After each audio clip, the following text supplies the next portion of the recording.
खुलुमबाय गिबियावनो गोनांथारखौ बयखौबो चेनेल बरना लाग्रोनाय जाबाय नोंथांमोननि थाखाय दिनै मोनसे गोनांथार भिडिअ लाबोनाय जादों आसा खालामदों नोंथांमोना बे भिडिअखौ बयबो जोबजासिम नायलांगोरनानै नोंथांमोननिसिम बे भिडिअनि गेजेरजों पीएम किसाननि 22थि किस्तिनि फैसाखौ नोंथांमोना माब्ला मोननो हागोन दा बिनिफ्राय नैबे आसाम सरकारनिफ्राय जोंहा गोदानै गोबां साख्रिनि भेकेन्सि ओंखारना फैगासिनो दङ आरो बेजों लोगोसेनो बोराइ पेन्सन बुरि पेन्सननि जोंहा फैसा बारायनाय रान्दि पेन्सन जोंहा बारायनाय अंगनवाड़ी मावथिफोरनि फैसा बारायनाय बायदि आं नोंथांमोननिसिम बे भिडिअनि गेजेरजों आपडेट हरनो सानदों दा बेनिखायनो नोंथांमोननि थाखाय बे भिडिअ जोबोद मोनसे गोनांथार भिडिअ बयबो नोंथांमोना भिडिअखौ जोबजासिम नायबानो मिथिनो हागोन नोंथांमोननि थाखाय मा मोजां जोंहा आपडेट ओंखारना फैदों दा बेनिफ्राय आंनि नोंथांमोननिसिम मोनसे खावलायनोबो थाग्रोबाय गिबियावनो गासिबो नोंथांमोना चेनेलखौ साबस्क्राइब खालामना लाग्रोलायनानै जाहाथे नोंथांमोना बेबादिनो आपडेटखौ नैबे चेनेलनि गेजेरजों मोननो हायो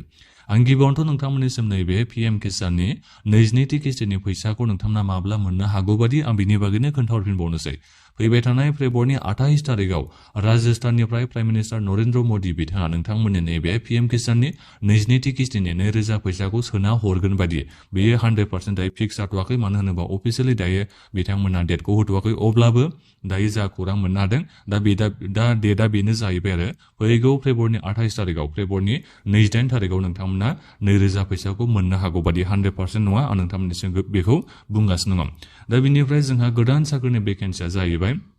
जोंहा बाजेट सिजन सोलिगासिनो दं जोंहा दिनै लास्ट डेट बाजेट सिजनआ जोंहा दिनै जोबसिगोन दा बेवहाय जोंहा आसामनि चिफ मिनिस्टार हिमन्त बिश्व शर्मा बिथाङा दहाय गावनि बिबुंथियाव नैबे बाथ्राखौ बिथाङा बुंदों आरो एसेम्ब्लिनि सिङाव जे टिचारफोरनि थाखाय दिनैसिमाव 55,000 साख्रिनि भेकेन्सिया लांदां जानानै दंबावनो दा बेखौ बिथांमोना इलेक्सननि उनाव एपइन्टमेन्टखौ होसिगोन एबा रिक्रुटमेन्ट प्रसेसखौ बिथांमोना स्टार्ट खालामगोन होननानै नोंथांमोननिसिम दायो फोरमायथि होदों गासै बेसेबां साख्रिनि भेकेन्सिया टिचारफोरनि थाखाय 55,000निबो जोंहा बांसिन दं जाहैबाय दा बेथ' आरो बारायबावखागोनखा गासै बेयो 1 लाखनि खाथियावनो थांखागोनखा जेब्ला इलेक्सना जोबनानै बिथांमोना गोदान रिक्रुटमेन्ट स्टार्ट खालामफिनो अब्लाथ' माने भेकेन्सिया बेयो बारायहैखाबावगोनखा आरो दा जिखियानो जाया मानो नोंथांमोना बेखौ मिथिना लादो दिनैसिमाव बेसेबां साख्रिनि भेकेन्सिया दायो टिचारफोरनि थाखाय लांदां जाना दंनो अल अभार आसामाव 55,000निबो बांसिन दा बिनिफ्राय चिफ मिनिस्टार बिथाङा बेखौ बुंबावदों फैबाय थानाय 5 बोसोराव बिथांमोना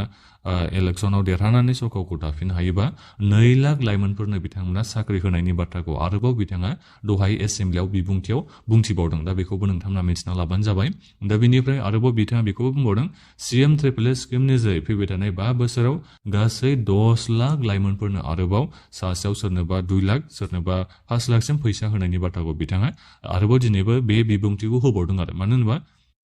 इलेक्सनावथ' बिथांमोना देरहानांगोन नालाय दा बेखौबो आरोबाव बिथाङा माने बुंफिनगासिनो दं आरो दा जिखियानो जाया माने बिथांमोननि थाखाय बियो मेनिफेस्ट' जाबाय इलेक्सननि रादाय जाहैबाय दा इलेक्सनाव बिथांमोना देरहानो हाबासो बेखिनि खामानिखौ बिथांमोना मावफुंनो हागोन दा बिनिफ्राय फैदो जोंहा दायो माखासे नोंथांमोननिसिम एनाउन्समेन्ट खालामना होबाय चिफ मिनिस्टार बिथाङा बेनो जाहैबाय नैबे बोराइ पेन्सन बुरि पेन्सननि फैसाखौ दायो बारायना होनाय जाबाय जेरै नोंथांमोना सिगाङाव मोननो हायोमोन 250 थाखा फैसा मोननो हायोमोन दा बेखौ दायो बारायनानै बेसेबां खालामनाय जायाखौनो 400 थाखा खालामनाय जाबाय अब्ला माने 100%नि खाथियावनो थांसिगौमोन बेखौ बारायनाया जिखियानो जाया मानो 250 मोनोमोन सिगाङाव दायो नोंथांमोना 400 फैसाखौ मोननो हासिगोन रान्दिनि जोंहा जा पेन्सन फैसा दङमोन 300 थाखा नोंथांमोना मोननो हायोमोन दा बेखौ बारायनानै बेसेबां खालामना होनाय जाबायनो 1250 थाखा दायो खालामना होनाय जाबाय माने जोबोद बुरजा बारायबाय होननानै बेखौ बुंनो नांगोन सिगाङाव बेसेबां मोनोमोन रान्दि पेन्सन स्किमनि जोहै 300 नोंथांमोना फैसाखौ मोननो हायोमोन दायो बेखौ बेसेबां खालामखो 1250 थाखा खालामबाय अरुणाचल स्किमनि फैसा सोनायजों एखे खालामबाय दा बिनिफ्राय अंगनवाड़ी मावथिफोरनि फैसा सोनाय बेखौबो बारायबाय बेथनखौबो 6,500निफ्राय बेखौ बारायनानै दायो 8,000 बेखौ बानायनाय जाबाय दे नोंथांमोना बेखौ मोजाङै खोनासंना लाबानो जाबाय अंगनवाड़ी जायफोर नोंथांमोना मावथिफोर नोंथांमोनाथ' मिथिखागोन बेथनखौ नोंथांमोना बेसेबां मोनबाय थायो 6,500 नोंथांमोना मोनबाय थानो हायोमोन दा बेखौ बेसेबां खालामना होनाय जागोन 8,000 बेखौ बारायना होनाय जाबाय दा बिनिफ्राय अंगनवाड़ी मददगिरिफोर बिथांमोना बेसेबां मोननो हायोमोन 3,250 थाखा बिथांमोना फैसा मोननो हायोमोन दा बेखौ दायो बारायनानै बेसेबां खालामना होनाय जाखो 4,000 बेखौ दायो खालामना होनाय जाबाय एसे बारायना होनाय जाबाय दा बिनिफ्राय जोंहा बे ओंखाम ओंख्रि सङा होमबा स्कुलफोराव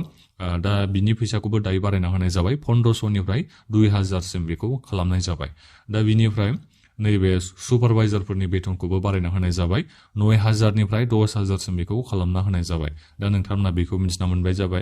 मोनबाय जानो हागौ बुंनायानो जालायलांबाय आं नोंथांमोननिसिम दायो खोन्थाहरबाय बबेनिखौ बेथनखौ बारायना होखो पेन्सन जायफोर नोंथांमोना 60 बोसोरनि बैसोनि बारा जाबायबा नोंथांमोना बोराय पेन्सन बुरै पेन्सन स्किमनि थाखाय नोंथांमोना एप्लाइ खालामनो हायो नोंथांमोना बेखौ मिथिगोना मिथिया हौवासानो जा हिनजावसायानो जा आं नोंथांमोननिसिम बोराय बुरै होनबाय ओरैनोथ' अल एज पेन्सन स्किम होननानै बेखौ बुङो अब्लाबो नोंथांमोना बोराय बुरै पेन्सन स्किम होननानै बुंबासो मिथियो नालाय दा बेनिखायनो आं नोंथांमोननिसिम बेबायदि बुंहरबाय आरो नोंथांमोननि बैसोआ 60 बोसोर जाबायबा अब्ला नोंथांमोना बोराय बुरै पेन्सन स्किमनि थाखाय एप्लाइ खालामनो हायो दा नोंथांमोननि नैबे 250 थाखा नोंथांमोना सिगाङाव मोननो हायोमोनथ' दा बेखौ बारायनानै बेसेबां खालामना होनाय जाखो मासाव 400 थाखा बेखौ दायो खालामना होनाय जाबाय एसे बारायबाय होननानै बेखौ बुंनो नांगोन दा बेखौ आं नोंथांमोननिसिम बे भिडिअनि गेजेरजों खोन्थाहरजोबनाय जाबाय